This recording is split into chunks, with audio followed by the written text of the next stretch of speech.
शिव कोई साधारण देव नहीं है, वे संपूर्ण ब्रह्मांड की आत्मा है।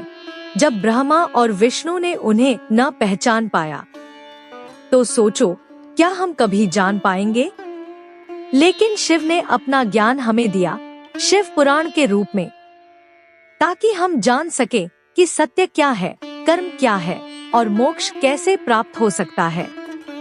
कहते हैं शिव सिर्फ देव नहीं, वे संहार हैं, वे सृजन हैं, वे मौन हैं और वे ही मंत्र भी हैं। शिव को जानना आसान नहीं और उनके न्याय को समझना उससे भी कठिन।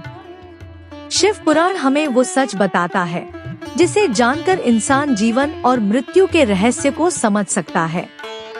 हर इंसान अपने कर्मों की लाठी खुद बनाता है और उस लाठी से वही मार खाता है।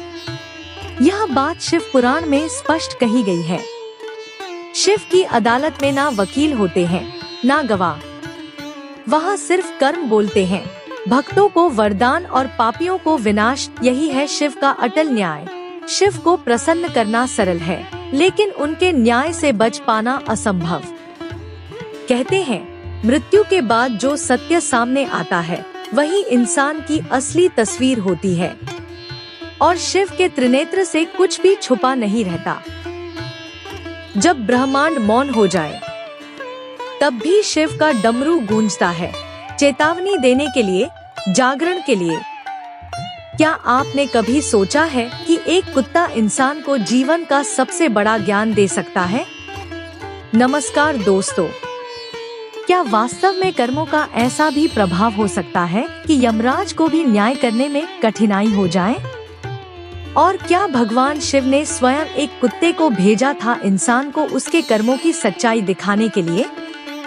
अगर इन सवालों ने आपके मन में जिज्ञासा जगा दी है तो रुकिए, क्योंकि आज आप सुनने जा रहे हैं एक ऐसी रहस्यमयी कथा जो सिर्फ शिव पुराण में ही नहीं बल्कि आपके जीवन की दिशा भी बदल सकती है। स्वर्ग में एक दिन अचानक हलचल मच गई। यमराज, जो कि मृत्यु के देवता माने जाते हैं, गहन चिंता में थे। चित्रगुप्त उनके सामने एक लंबी सूची लिए खड़े थे। उस सूची में ऐसे कई लोगों के नाम थे जो धरती पर रह रहे थे, लेकिन उनके कर्म इतने जटिल और विरोधाभासी थे कि यह तय करना कठिन था कि मृत्यु के बाद उन्हें स्वर्ग मिले या नरक। चित्रगुप्त बोले, प्रभु, इन मनुष्यों ने अच्छे भी कर्म किए हैं और बुरे भी, लेकिन हर अच्छे काम के पीछे स्वार्थ है और हर बुरे काम के पीछे कोई विवशता। मुझे निर्णय करने में संकोच हो रहा है। यमराज सोच में पड़ गए। जब न्याय का तराजू ही असमंजस में हो जाए तो क्या किया जाए? यमराज समाधान खोजते हुए कैलाश पहुँचे। भोलेनाथ ध्यान में लीन थे, लेकिन यमराज के आगमन से उन्होंने आंखें खोली। यमराज ने विनम्र होकर कहा, प्रभु, मानव के कर्म इतने जटिल हो गए हैं कि चित्रगुप्त को भी निर्णय लेने में परेशानी हो रही है। क्या ऐसा कोई उपाय है जिससे इंसान को उसके कर्मों का आईना दिखाया जा सके? भगवान शिव मुस्कुराए। उनकी मुस्कान में करुणा भी थी और रहस्य भी। शिव बोले, यमराज, मनुष्य आज स्वयं को सबसे बुद्धिमान मान बैठा है, लेकिन उसने जीवन का मूल तत्व, कर्म की गहराई को भुला दिया है। अब समय आ गया है कि उसे सिखाने कोई मनुष्य नहीं बल्कि एक पशु जाए, और वो पशु होगा कुत्ता।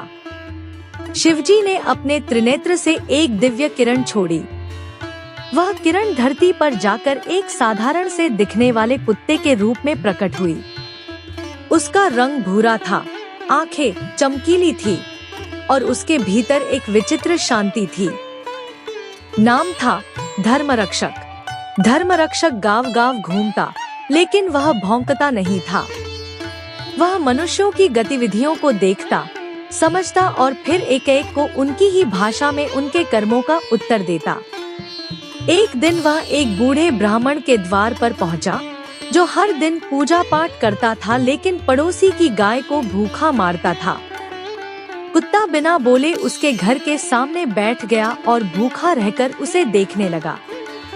तीसरे दिन ब्राह्मण ने पूछा, हे कुत्ते, तू मेरी ओर ऐसे क्यों देखता है?